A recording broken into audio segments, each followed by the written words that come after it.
બરાબર સવારના 5 વાગ્યા હતા. હંમેશની જેમ એલાર્મ સાંભળતા જ અંજુની આંખો ખુલી ગઈ. પરંતુ આજે તેનો પલંગ છોડવાનું મન નહોતું. ઊંઘ પૂરી નહોતી થઈ. તે ગઈકાલે રાત્રે ખૂબ જ મોડી સૂતી હતી. તેનું કારણ પણ ખાસ હતું. ગઈકાલે તેના પુત્રનો જન્મદિવસ હતો. ઘરમાં એક નાનકડી પાર્ટી યોજાઈ હતી. કેકથી લઈને નાસ્તા સુધી અને આખું ભોજન અંજુએ જાતે તૈયાર કર્યું હતું. સાસરિયાઓને બહારનું ખાવાનું જરા પણ ગમતું નહીં. તેથી મહેશે સ્પષ્ટ કહી દીધું હતું કે બધું ઘરે જ બનાવવું પડશે. કેટલાક બાળકો અને વિસ્તારના કેટલાક નજીકના સંબંધીઓને બોલાવવામાં આવ્યા હતા. મહેમાનો ગયા પછી તે રાત્રે 12 વાગ્યા હતા ત્યારે અંજુ વાસણો ધોઈ રહી હતી અને રસોડું સાફ કરી રહી હતી. અંજુએ સવારે એલાર્મ બંધ કર્યો અને સૂઈ ગઈ. અને જ્યારે તે જાગી ત્યારે ઘડિયાળમાં 6 વાગી ગયા હતા. તે ઝડપથી ઊભી થઈ અને નાહીને કપડાં પહેરીને રસોડામાં ગઈ. પછી તેની સાસુ સવિતાબેનનો અવાજ આવ્યો, હે વહુ, તમારા પિતા કેટલા સમયથી ચાની રાહ જોઈ રહ્યા છે, તો ક્યારે ચા મળશે અમને? ઓછામાં ઓછું પીવાનું પાણી તો ગરમ કરો. સવારે ખાલી પેટ ગોળી લેવાની છે. મારે તમને દરરોજ યાદ કરાવવું પડશે? હા મમ્મી, હમણાં જ આપું. આટલું કહીને તેણે પાણી ગરમ કર્યું અને ઝડપથી દવા કાઢીને તેના સસરાને આપી દીધી. પછી તેની સાસુએ કહ્યું, હવે ચા બનાવવામાં મોડું ન કરો. બસ. હા મમ્મી. આટલું કહીને અંજુ જતી રહી. સવિતા, તું સવાર સવારમાં તારી પુત્રવધૂને આટલું બધું કહેવાનું કેમ શરૂ કરે છે? તેની પાસે બીજા ઘણા કામ છે. બિચારી છોકરી સવારે ઉઠીને કામ કરવાનું શરૂ કરે છે અને તું મહેણા મારવાનું બંધ કરતી નથી. અંજુના સસરા ડાયાભાઈએ કહ્યું. પછી સવિતાબેને મોઢું બગાડ્યું. અંજુ ચા બનાવવા રસોડામાં ગઈ. પછી તેનો પુત્ર તેની પાસે આવ્યો અને કહ્યું, મમ્મી, આ કામ પછીથી કરો. પહેલા મને મારી સ્કૂલ ટાઈ શોધી આપો. પણ બેટા, તું સ્કૂલેથી પાછો આવીને તારી વસ્તુઓ વ્યવસ્થિત કેમ નથી મૂકતો? અંજુએ ચીડાઈને કહ્યું અને ટાઈ શોધવા જતી રહી. ત્યાં જ બહારથી દૂધવાળાનો અવાજ આવ્યો. ઝડપથી ટાઈ દીકરાના હાથમાં આપી અને દૂધ લેવા દોડી ગઈ. દૂધવાળાએ નારાજગી વ્યક્ત કરી અને કહ્યું, મેડમ, તમે થોડા વહેલા ના આવી શકો? મારે બીજી જગ્યાએ પણ જવાનું હોય છે. હા ભાઈ. આટલું કહીને તેણે દૂધ લીધું અને અંદર દોડી ગઈ. તે અંદર પહોંચી કે સાસુનો અવાજ આવ્યો, અરે પુત્રવધુ, આજે ચા બનાવીશ કે નહીં? બસ મમ્મી, હમણાં જ. અંજુએ જવાબ આપ્યો અને ચા ગેસ પર મૂક્યો અને ઝડપથી ચા બનાવી અને સાસુના રૂમમાં પહોંચાડી. એટલામાં જ બહારથી દીકરાનો મોટો અવાજ આવ્યો, મમ્મી, જલ્દી નાસ્તો આપો અને ટિફિન પેક કરો. તારા કારણે મને રોજ સ્કૂલે જવાનું મોડું થાય છે. ચાલ દીકરા, તને આજે શાળાએ મોડું નહીં થાય. હું તને જલ્દી સ્કૂટી પર છોડી દઈશ.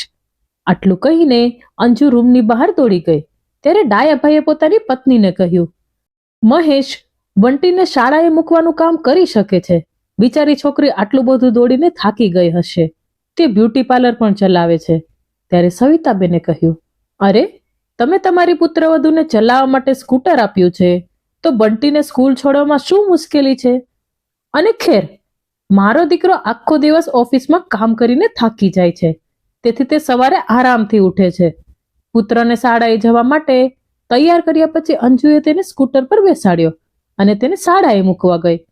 તે જ સમયે રૂમમાંથી સાસુનો અવાજ આવ્યો, અરે, ટીવી ચાલતું નથી. વહુ, એ વહુ, તું ક્યાં છે? આ સાંભળતા જ મહેશ જાગી ગયો. તે બહાર આવ્યો અને કહ્યું, કદાચ બંટીને શાળાએ મૂકવા ગઈ હશે. સવિતાબેને કટાક્ષમાં કહ્યું, તો બેટા, તું આ ચેક કર જરા. મને ખબર નથી કે આ ટીવીને શું થયું. હવે હું શું જોઉં મમ્મી?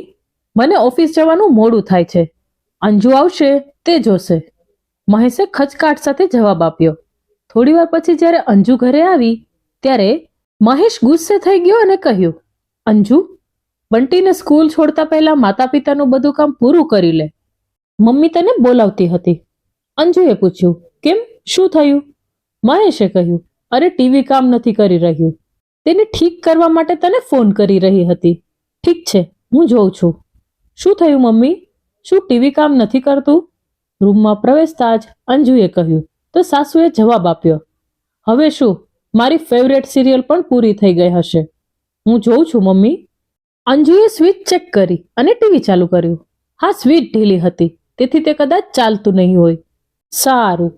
સ્વિચ ગડબડ થઈ ગઈ હતી અને મને લાગ્યું કે ટીવી ખરાબ થઈ ગયું છે. જ્યારે સવિતાબેને વાત કરી તો ડાયાભાઈએ કહ્યું કે દીકરી સાસુનું મોઢું બંધ કરવાની સ્વિચ હોય તો કેટલું સારું થાત. મારા કાનને પણ થોડો આરામ મળત. સસરાના શબ્દો સાંભળીને અંજુના હોઠ પર સહેજ સ્મિત આવી ગયું, પણ સાસુ ગુસ્સાથી તેની સામે જોઈ રહી હતી. પછી બહારથી મહેશનો અવાજ ગુંજી ઉઠ્યો, અરે અંજુ, આજે નાસ્તો આપીશ કે નહીં? મારે ઓફિસ જવાનું છે. અંજુ રસોડા તરફ દોડી ગઈ અને કહ્યું, શાક બની રહ્યું છે, ફક્ત પરાઠા બનાવવાના છે. મહેશ નારાજ થઈ ગયો. શું યાર, હું સ્નાન કરીને તૈયાર છું અને તારો નાસ્તો હજુ તૈયાર નથી. એક ક્ષણ પણ બગાડ્યા વિના અંજુએ ઝડપથી પરોઠા પેન પર મૂક્યા અને ઉતાવળે થાળી ગોઠવીને મહેશની સામે મૂકી. મહેશે ગુસ્સાથી કહ્યું, અંજુ, તારાથી એક પણ કામ યોગ્ય રીતે થતું નથી. શાકમાં કોઈ સ્વાદ નથી. અંજુએ એક ઊંડો શ્વાસ લીધો અને ધીમા છતાં સ્પષ્ટ સ્વરે જવાબ આપ્યો, મમ્મી અને પપ્પાને મસાલાવાળું પસંદ નથી, તેથી મેં મસાલો ઓછો નાખ્યો છે. તેની આંખોમાં થાક હતો, પરંતુ તેના અવાજમાં કોઈ ફરિયાદ નહોતી. રહેવા દો, હું ઓફિસ જઈ અને કંઈક ખાઈ લઈશ. આટલું કહીને મહેશ ટેબલ પરથી ઊભો થયો અને ખાધા વગર ઓફિસ ચાલ્યો ગયો. સાસરિયાઓનો નાસ્તો પૂરો કર્યા પછી અંજુએ વોશિંગ મશીન સેટ કર્યું અને કપડાં ધોયા અને સૂકવવા અગાસી પર ગઈ. તેને છત પર જોઈને તેના પડોશી પણ આવ્યા અને કહ્યું, અંજુ, શોરૂમમાં સેલ ચાલી રહ્યો છે, ચાલો કપડાં ખરીદી કરવા જઈએ. આ વાતચીત ચાલતી હતી ત્યાં સવિતાબેનનો અવાજ આવ્યો, વહુ, એ વહુ, અહીં આવો. સાસુનો અવાજ સાંભળીને અંજુએ પડોશીને કહ્યું, આજે બજારમાં જવું શક્ય નહીં બને, ઘરે કામ છે અને લગ્નની સિઝન ચાલી રહી છે, તેથી બ્યુટી પાર્લરમાં પણ હંમેશા ગ્રાહક રહે છે. જ્યારે અંજુ કપડાં સૂકવીને નીચે પાછી આવી ત્યારે સવિતાબેને કહ્યું, વહુ, ઘૂંટણમાં ખૂબ જ દુખાવો થાય છે, મહેરબાની કરીને થોડું મલમ લગાવી આપો. અંજુ ઉતાવળે આવી અને મલમ લાવી. સાસુના ઘૂંટણ પર મલમ લગાવીને તેણે ઘડિયાળ તરફ જોયું અને બંટીના આવવાનો સમય થઈ ગયો હતો. સ્કૂલેથી પાછા ફરતી વખતે અંજુની પાછળ સ્કૂટર પર બેઠેલા બંટીએ કહ્યું, મમ્મી, આવતીકાલે વિજ્ઞાન અને ગણિતની કસોટી છે, તો પ્લીઝ મને આજે તૈયારી કરાવ. ઠીક છે બેટા, તારો યુનિફોર્મ બદલ અને ઘરે પહોંચ્યા પછી જમી લે, હું તને તૈયારી કરાવીશ. જ્યારે અંજુ ઘરે પહોંચી અને બંટીને જમવાનું આપ્યું ત્યારે બંટીએ કહ્યું, મમ્મી, મને આ શાક પસંદ નથી, મારા માટે પાઉંભાજી બનાવો. આ શાકભાજીમાં શું ખોટું છે? ગઈકાલે મેં તમારા કહેવાથી ઘરે સાંભાર ઢોસા બનાવ્યા હતા. હું દરરોજ તમારા માટે તમામ પ્રકારની વસ્તુઓ બનાવી નહીં શકું. માતાની વાત સાંભળીને બંટી મોઢું બગાડીને પોતાના રૂમમાં ગયો અને તેના પપ્પાને ફોન કર્યો અને તેને બજારમાંથી પાઉંભાજી લાવવા કહ્યું. થોડા સમય પછી ગ્રાહકો પણ તેના બ્યુટી પાર્લરમાં આવવા લાગ્યા, તેથી અંજુ તેમને થ્રેડિંગ, વેક્સ કરવામાં વ્યસ્ત થઈ ગઈ. પછી તેના મોબાઈલની ઘંટડી વાગી. તે મહેશનો ફોન હતો.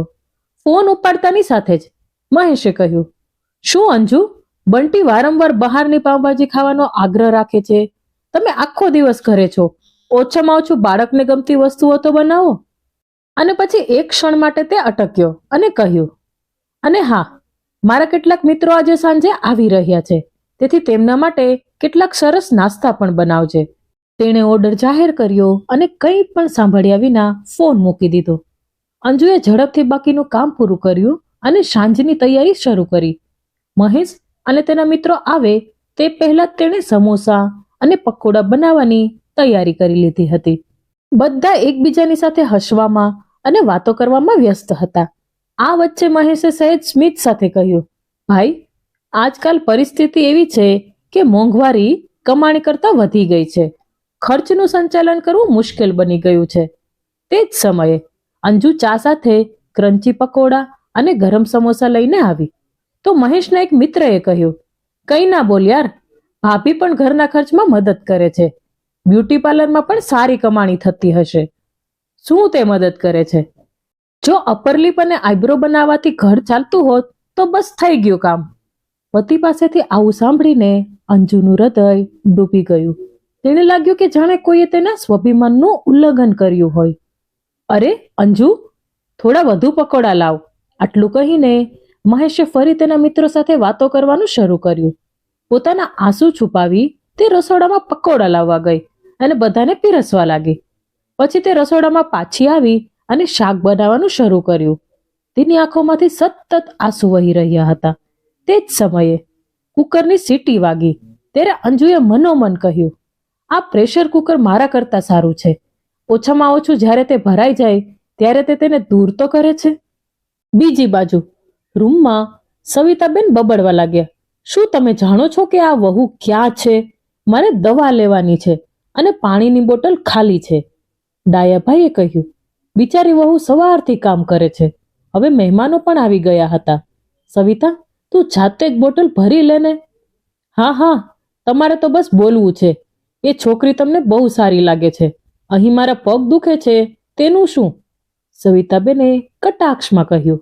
અરે, તું કેમ ગુસ્સે છે? જો તારે પાણી પીવું હોય તો હું ભરી આપું છું. આટલું કહીને ડાયાભાઈ રસોડામાં પાણી લેવા ગયા અને ત્યાં અંજુને આંસુ વહાવતા જોઈ પોતાની પુત્રવધૂની હાલત જોઈને ડાયાભાઈ મનમાં દુઃખી થઈ રહ્યા હતા. તે સારી રીતે જાણતા હતા કે આખો દિવસ જવાબદારીઓમાં પીસાઈ ગયા પછી પણ અંજુની આબરૂને ઠેસ પહોંચી રહી છે. તેમણે વિચાર્યું કે ઘરની સંભાળ રાખનારી તેમની પુત્રવધુ હંમેશા પરિવારના દરેક સભ્યની સેવા કરવા માટે તૈયાર રહે છે. તેમના સુખ દુઃખનું ધ્યાન રાખે છે. તે લક્ષ્મીનું સ્વરૂપ છે. પરંતુ પરિવારના તમામ સભ્યોએ તેમની સેવા, તેમની ભાવના, તેમના કાર્યોના મહત્વને સ્પષ્ટપણે અવગણ્યું છે. સસરાને જોઈને અંજુએ સામાન્ય હોવાનો ડોર કર્યો અને કહ્યું, તે ડુંગળી તીખી હતી તેથી આંસુ આવી ગયા. લાવો, હું બોટલ ભરી દઉં. પરંતુ હંમેશા ચૂપ રહીને બધું સહન કરવા વાળી અંજુએ આજે નિશ્ચય કર્યો હતો કે તેને તેના હિસ્સાનું સન્માન મળવું જોઈએ. હવે તેના માટે આ રીતે જીવવું શક્ય નહોતું. તે લગભગ 10 વાગ્યા હતા. બધું કામ પૂરું કર્યા પછી અંજુ પોતાના રૂમમાં આવી અને મહેશને સીધો બોલાવ્યો. સાંભળો, હું 1 મહિના માટે મારા માતા પિતાના ઘરે જવાનું વિચારી રહી છું. 1 મહિનો? મહેશ ચોંકી ગયો. પણ શા માટે? કારણ કે મારે આરામની જરૂર છે. બ્રેક? મહેશ હળવેકથી હસી પડ્યો. તારે શેનાથી બ્રેક લેવાની જરૂર છે અંજુ? અંજુની આંખોમાં હવે કોઈ હાસ્ય ન હતું, થાક અને સ્મિત હતું. તેણે સરળ જવાબ આપ્યો. શું હું વિરામ ન લઈ શકું? શું ઘરે રહેવું એ નાનું કામ છે? હું સવારથી રાત સુધી બધાની પાછળ ફરું છું, કોઈ પણ વેકેશન વિના. હવે મારી જાતને થોડો સમય આપવો છે. મહેશ ચૂપ હતો. અંજુનો અવાજ ધીમો હતો પણ તેને કઠોર સ્વરે કહ્યું, મારે ફક્ત મારા માતા પિતાના ઘરે જવું છે અને થોડા દિવસ એકલા રહેવું છે. મારે મુસાફરી કરવી છે, થોડી ખરીદી કરવી છે. મારે જે કરવું હોય તે કરવું છે. હું પહેલીવાર મારા માટે જીવવા માંગુ છું. આટલું કહીને અંજુની આંખોમાં આંસુ આવી ગયા. કોઈએ તને કંઈ કહ્યું છે? કેમ? હું બ્રેક ના લઈ શકું? હું સવારથી સાંજ સુધી કામ કરું છું, દરેકની આરામનું ધ્યાન રાખું છું. કોઈ પાછળ ફરીને પૂછતું નથી કે તે ખાધું કે નહીં, તે આરામ કર્યો છે કે નહીં. આજે હું બ્રેકની વાત કરી રહી છું તેથી તમે મને પ્રશ્નો પછી પ્રશ્નો પૂછી રહ્યા છો. અંજુનો ગુસ્સો ફાટી નીકળ્યો. અરે, પરંતુ હરવા ફરવા અને શોપિંગ માટે ઓછામાં ઓછા 15 થી 20 હજાર રૂપિયાની જરૂર પડશે. પણ મારી પાસે એટલા પૈસા નથી. મારે પૈસા નથી જોઈતા. જો હું આઈબ્રો અને અપર લિપ્સ કરીને ઘર નથી ચલાવી શકતી, પણ એટલા પૈસા તો મારી પાસે છે કે મારે તમારી સામે હાથ ફેલાવવાની જરૂર ના પડે. અરે, તું તો ગુસ્સે થઈ ગઈ. મેં તો મજાકમાં કહ્યું. પરંતુ હું મજાક નથી કરતી, અંજુએ ગુસ્સાથી કહ્યું અને પાછળ ફરીને ઊંઘી ગઈ. બીજે દિવસે સવારે જ્યારે અંજુ રસોડામાં નાસ્તો કરી રહી હતી ત્યારે મહેશ તેની પાસે આવ્યો અને કહ્યું, અંજુ, નાસ્તો ખૂબ સરસ બન્યો છે. પણ અંજુ કશું બોલી નહીં. પછી ખચકાટ સાથે મહેશે કહ્યું, અંજુ, જેની તે ગઈકાલે વાત કરી હતી.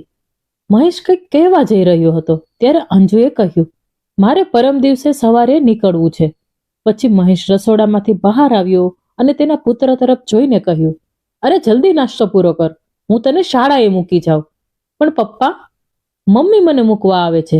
તે નથી? બંટીએ કહ્યું. કેમ હું ના આવી શકું? મહેશે કહ્યું. તો પુત્ર આશ્ચર્યચકિત થઈ ગયો. સાંજે મહેશ ઓફિસેથી પાછા આવ્યા બાદ અંજુએ તેના સાસરિયાને પણ કહ્યું હતું કે તે તેના માતા પિતાના ઘરે જવા માંગે છે. તેને સસરાએ કહ્યું, ઠીક છે બેટા, જો તારે જવું હોય તો અમે તમને રોકીશું નહીં. પછી તેની સાસુએ પૂછ્યું, પણ ઘરની સંભાળ કોણ રાખશે?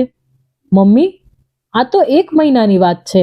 ખેર, હું આ ઘરમાં એવું કોઈ મહત્વનું કામ કરતી નથી કે ઘરનું કામ પાછળથી બંધ થઈ જાય અને 1 મહિના પછી હું પાછી આવી જઈશ. આટલું કહીને અંજુ રસોડામાં ગઈ.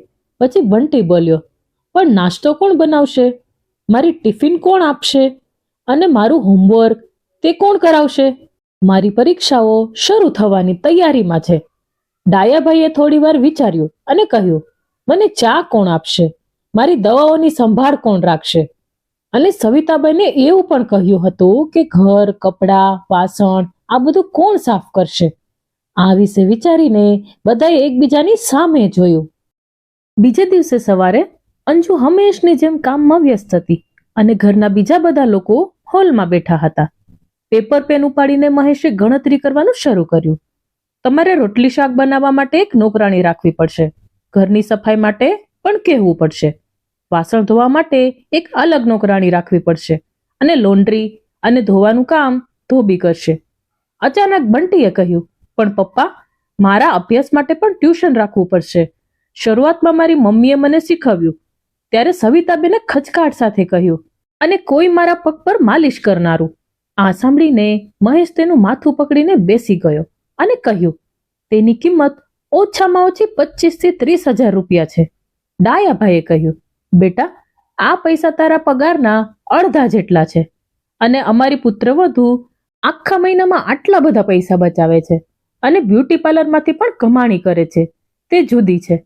આ સાંભળીને મહેશને અપરાધ ભાવનાની લાગણી થવા લાગી. તે અંજુ પાસે આવ્યો અને કહ્યું, અમારા બધા વતી હું તારી પાસે માફી માંગુ છું. મને ખ્યાલ નહોતો કે તું અમારા બધા માટે આટલું બધું કરે છે.